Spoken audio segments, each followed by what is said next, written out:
here we've got our ruins corners or ruins end caps. This is the large and this is the small. The large next to the small, you still get a fairly wide base on here to get up to the top.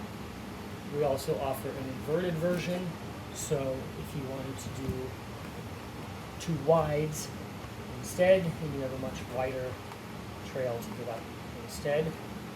Or if you want to, we could do obviously the opposite and have the narrow trail set to be going up instead.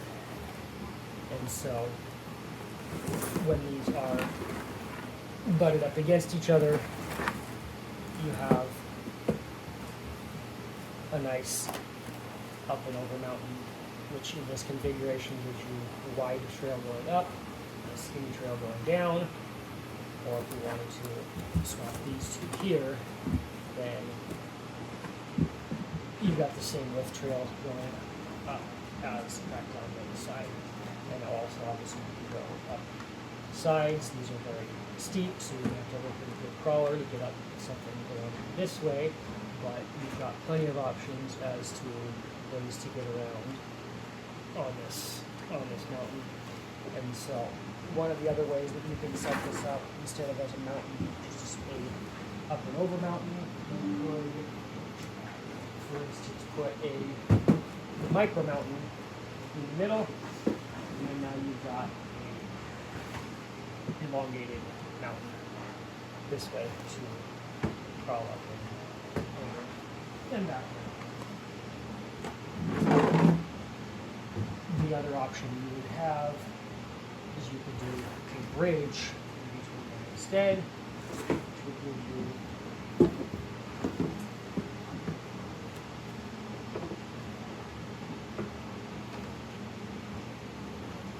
you something you climb up and around, but then could also go